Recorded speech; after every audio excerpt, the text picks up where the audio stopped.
that we need to continue to stand strong to defend everybody's rights and freedoms. Hey guys, how you doing today? Hey, I've been trying to figure out how I would like to talk about this Jordan Peterson issue. And I've been trying to figure out how to talk about it in a way that people aren't already talking about it.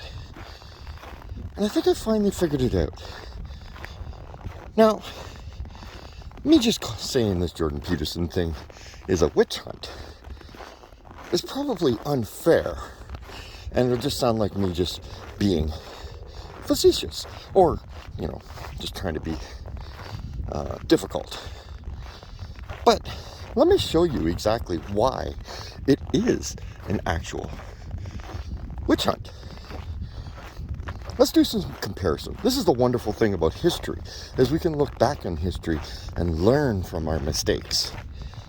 Okay? So the reason I call it a witch hunt is because we used to hunt down witches and kill them. And that's where the term witch hunt comes from. Okay? Well, what is an actual witch? Well, a witch is somebody that doesn't conform to the normality of society's wishes. Okay, now I'm just kind of babbling. So, let's put some concrete evidence here. Okay? Let's talk about the people that were arrested and killed for owning cats during the Black Plague.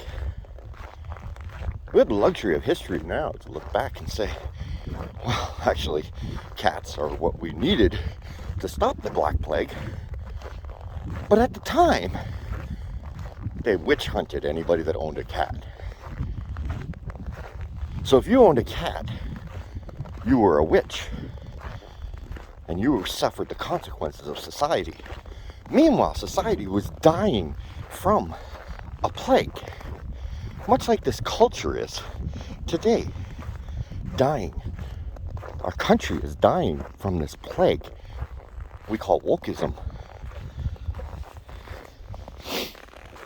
So, I have another really, really good example to talk about.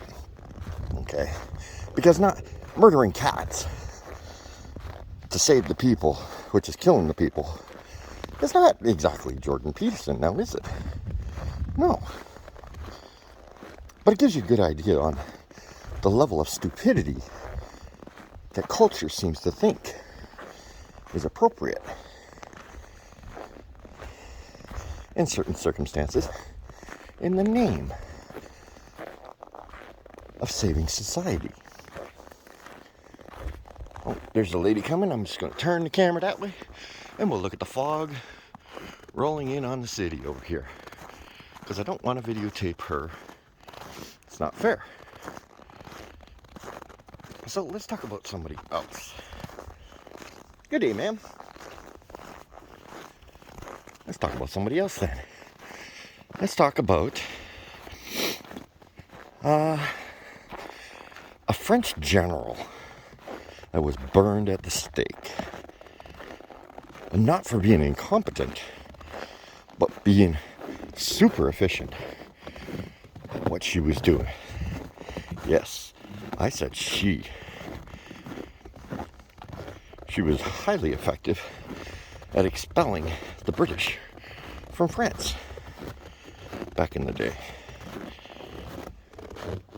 You see, this woman's name was Joan of Arc, and she was burned at the stake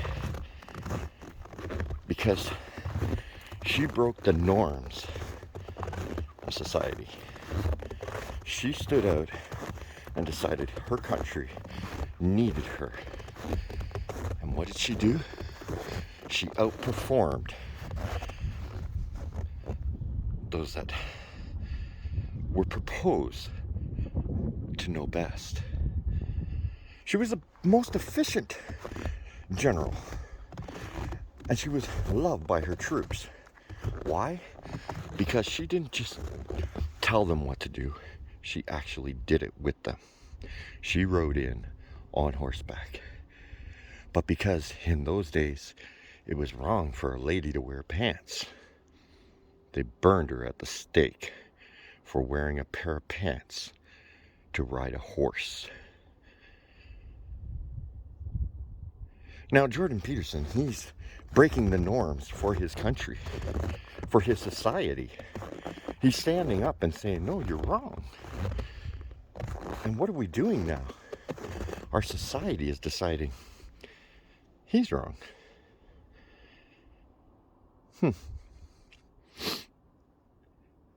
Were they wrong when they burned people for owning cats? We can look back now and say yes. But in the time, when they were telling people, no, cats are good. Cats help save the food and such. That didn't matter. When Joan of Arc was wearing her pants to ride into combat, to expel a foreign invader into her lands. Just let this lady walk by. Good day. I'll walk down this way.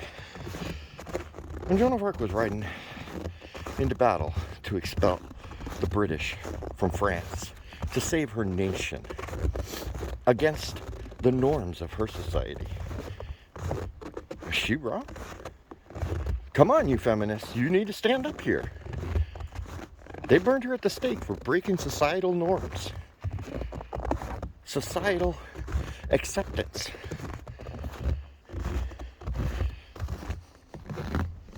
But in that time and era, she wasn't allowed to wear pants. So was she wrong? You have history to look back on and say, well, no, it was wrong to burn her at the stake. How long into history do we need to go? Does this story need to go before we realize maybe Jordan Peterson's right, and people do have the right to say what they have on their minds. And we also have the right to not listen to it if we choose not, if we decide we're not in agreement of it. Society isn't always right in the moment. Society becomes right or wrong through history. What history are we writing with this one? Oh, and by the way, on a final note, yes, I have finally fixed my mic on my phone, so there'll be less overlay videos as we move forward. I'm hoping I don't have that problem again, but I think in the spring I'm going to get myself a new phone. I'm also talking to my daughter. She has a camera we might be using as well, but we'll see how things go. Anyway, wanted to add that little bit.